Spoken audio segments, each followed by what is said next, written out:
at a certain point, we were kind of drawing at straws on where he was until the letter came in, the letter that he wrote to his wife, which was mentioned in the court, I believe. And that kind of pointed a pretty general, but yet still broad area where we thought he was. Can you tell us the context of what was in those letters, or that letter? Me personally, no. I can. Yes, please, if you will. Actually, do you have the letter? I do. First of all, I have to apologize to the sheriff. He had some statements he wanted to make, and I stepped on his toes. And I didn't want to step on the sheriff's toes. So. I'm sorry, Sheriff. Actually, I'll try to keep this a little brief. I of course, want to extend our sympathy to the VonStein family and echo what the prosecutor said in regards to his friends and colleagues. And we're glad that this case came about the way it did. I would be remiss, certainly, if I didn't thank Lieutenant Johnson, who worked relentlessly on this case. He worked around the clock on this. He organized most of the collaboration that took place with law enforcement throughout several states. So I do want to recognize Greg. I'd also like to thank the local, state, and federal enforcement agencies whose cooperation and collaboration expedited the arrest and conviction of Mr. Grigliatis. Special thanks to the U.S. Marshal Service in particular,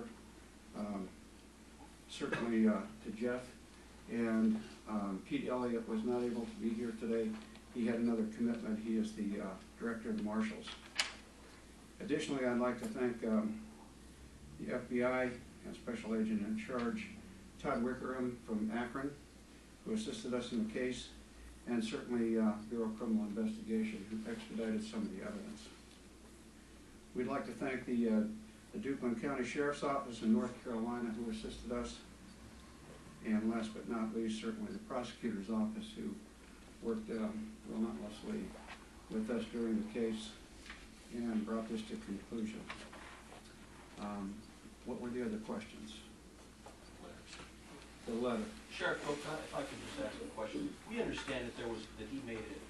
Mr. Bellucci talked about certain admissions. Was there a confession that he confessed to any authorities in this matter? No. Well, what were the admissions then that he made? What I was Lieutenant Johnson could probably speak better. What I was referring to Go ahead. Was the admissions he made to his wife. First of all, that besides this letter that he wrote her, postmarked September 24th from Roanoke, Virginia, he also had a telephone conversation with her. And Detective Johnson and myself interviewed Mrs. Grigliatis, and during the course of that, she indicated that he did admit that he committed this murder, and she would have so testified if been called as a witness in that case. The other admission I was referring to was when he was arrested by the U.S. Marshals, and I have their report. After being arrested and while waiting for the Duplin County Sheriff's Office to arrive, Mr. Grigliatis made statements to this officer during conversations that he, quote, had planned to get 2 of them, but was only able to get 1, end quote. So obviously that admission was to a law enforcement officer. Once in custody here, however, he did not make any confessions. Could you share with us the contents of that letter? It's rather rambling.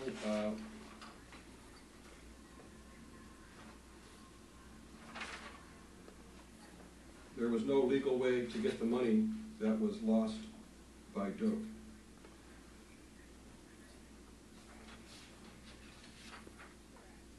I think I lost my drive when I talked about getting another house, and you said there had to be room for Veronica. That then would come Carly and the baby. That just would not work. As of Monday, September 20th, 2010, I had $31 and the motel was not paid for. I had no job, no place to live, and a truck that was on the repo list. It seemed there was nothing to live for. I was bored, lost my purpose in life. I know you are not Catholic and do not believe in confessing to a man, as you told me, but I went to church and saw a priest and confessed my sins.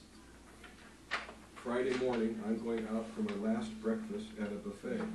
I found a nice national park to spend my last day on earth. Call Social Security about survivor benefits. You should be able to collect on my Social Security. Signed, Robert.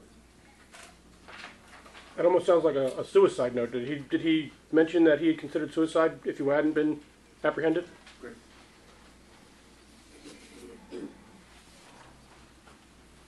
Yes, sir, he did mention, actually, he had the letter that he wrote his wife, also during the phone conversation that he had with his wife, and then he did also leave a note inside his vehicle when he was recovered and arrested down in North Carolina.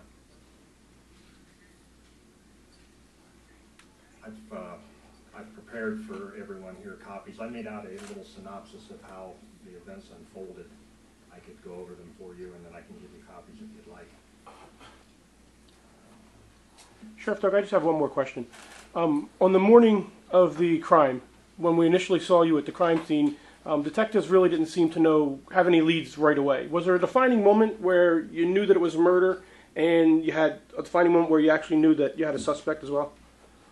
Or a defining piece of evidence?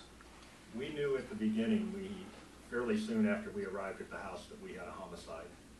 Based on the evidence that we found at the scene, there was no weapon at the scene, placement of the injury on Mr. VonStein. Fortunately, we got very lucky while we were doing a search of Mr. VonStein's vehicle. We found a notepad, and what we started out with on this investigation was a cell phone number, the name Robert, the street name of Woodway, and 4:30 on Monday. That is all we started our investigation with. And based on that information, we started piecing everything together to tie it into Robert Regalis. Could somebody address, a paper in Fort Lauderdale has reported that the Wilton Manors police helped in apprehending him and Grigolitis, and that he was headed toward there. I think the Fort Lauderdale Sun-Sentinel has reported that he was headed toward there, and he had some sort of ties there. That is where he was residing at down in Florida before he came up to Ohio in August of '09, and we just weren't sure if that would be a comfort zone for him to head back down there, so I did contact that department and ask for their assistance. Is Mrs. Grigolitis in Florida? Where is she residing now? Shirley resides here in Portage County, and she's resided here since 2003. She moved up here actually in February of 2003. She moved up to Ohio to take care of her son who had a terminal disease. Unfortunately, 3 months after she moved up here, he passed away.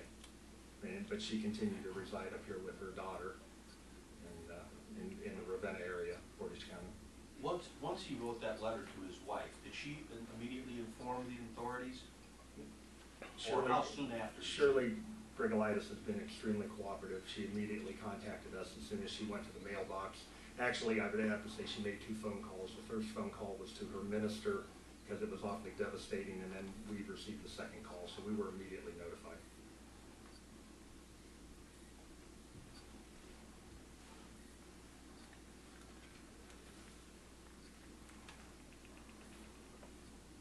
Can I have your name again, sir? It's Gregory Johnson, Johnsson, And you are the, I'm sorry. Chief of the Detective Bureau. Thank you very much. Mr. Belushi, I think, could you explain also what would have made this a death penalty case? Anytime a purposeful or premeditated killing or murder occurs in the course of an aggravated burglary or an aggravated robbery, specifications can be issued by the grand jury that would make it a death case.